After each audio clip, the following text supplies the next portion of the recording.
ભાવનગર શહેરમાં રાજ્યમાં ભારેથી અતિ ભારે વરસાદને લઈ ભાવનગર જિલ્લા વહીવટી તંત્ર એલર્ટ મોડમાં આવ્યું છે। આપત્તિની કોઈપણ પરિસ્થિતિને પહોંચી વળવા સ્થાનિક તંત્ર અને પોલીસ તંત્ર સહિત એનડીઆરએફની ટીમો ખડેપગે છે અને કોઝવેને પાણી ઓવરટોપિંગ થતું હોય તેવા વિસ્તારમાં નાગરિકોને ન જવા collector Shri R K મહેતાને appeal કરવામાં આવી। ભાવનગર શહેરમાં રાજ્યમાં ભારેથી અતિ ભારે વરસાદને લઈ ભાવનગર જિલ્લાના વહીવટી તંત્ર એલર્ટ મોડમાં આવ્યું હતું ને આપત્તિની કોઈપણ પરિસ્થિતિને પહોંચી વળવા સ્થાનિક તંત્ર અને પોલીસ તંત્ર સહિત એનડીઆરએફની ટીમો ખડેપગે છે। કોઝવે અને પાણી ઓવરટોપિંગ થતું હોય તેવા વિસ્તારોમાં નાગરિકોને ન જવા collector Shri R K મહેતાને appeal કરવામાં આવી છે। જેમાં આગામી 72 કલાકમાં ભારેથી અતિ ભારે વરસાદની આગાહી છે। એ સંદર્ભે આજે રાજ્ય કક્ષાએથી માનનીય મુખ્યમંત્રીશ્રી અને વરિષ્ઠ સચિવોની વિડીયો કોન્ફરન્સ અમારી સાથે થઈ છે। અમને સતર્ક રહેવા માટે વિસ્તૃત સૂચનાઓ આપવામાં આવેલી છે।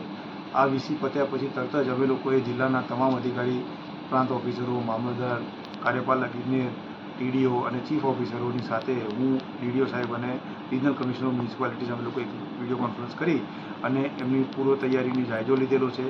ક્યાંય પણ જગ્યાએ કોઝવે હોય અને એને કારણે જો પાણી ભરાવાની સંભાવના હોય તો કોઝવેમાં કોઈ માણસ પોતાના સાધન સાથે ન ઉતરે એના માટે રોકવા માટે સ્થાનિક તંત્ર, પોલીસ તંત્ર અને કાર્યપાલક ઇજનેરશ્રીનું તંત્ર બધા સંયુક્ત રીતે કાર્યરત થઈ અને કોઈપણ પ્રકારની આપણા જિલ્લાની અંદર જાનહાનિ ન થાય એની ખાતરી કરીશું। ગઈકાલે મોડી રાત્રે આપણને એનડીઆરએફની ટીમ મળી ગયેલી છે જે હાલ ભાવનગર ખાતે મુકામમાં છે।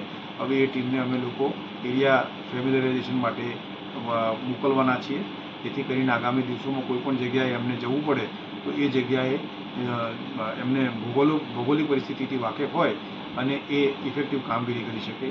આ ઉપરાંત જિલ્લાની અંદર જુદા જુદા ગામોમાં જેમની ડિલિવરીની તારીખો નજીક છે એવા બહેનોની યાદી અલગથી તારવવામાં આવી છે। અમે અત્યારે અમારા સ્થાનિક તંત્રોને આપેલી છે, જેથી કરીને જો આવા બહેનોને પ્રસૂતિ માટે તાત્કાલિક ખસેડવાના આવે તો એડવાન્સમાં અમે લોકો જો એ લોઅર લાઇંગ એરિયામાં હોય તો એમને અમે એવી જગ્યાએ લઈ જઈ શકીએ કે જેથી કરીને અમે એમને શિફ્ટ કરીને હોસ્પિટલમાં એમની ઇન્સ્ટિટ્યુશનલ ડિલિવરી કરાવી શકાય।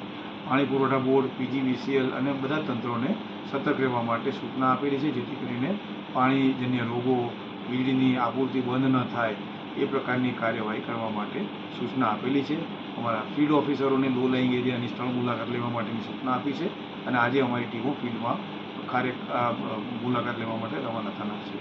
મારા બંને સાથી અધિકારીઓ પણ મારી સાથે છે, એમણે પણ પોતાના વિભાગના તંત્રને આ બાબતે વિસ્તૃત સૂચનાઓ આપી છે। તમામ ગ્રામજનો, તમામ નગરજનો અને નાગરિકોને વિનંતી છે કે જ્યાં આવા પ્રકારના લો લાઇંગ કોઝવેઝ છે કે જ્યાં આગળ પાણીનું ઓવરટોપિંગ ટિપિકલી થતું હોય તો એવા વિસ્તારમાં જ્યારે સ્થાનિક તંત્ર તરફથી મનાઈ કરવામાં આવે તો બિલકુલ એવા પાણીમાં જવું નહીં।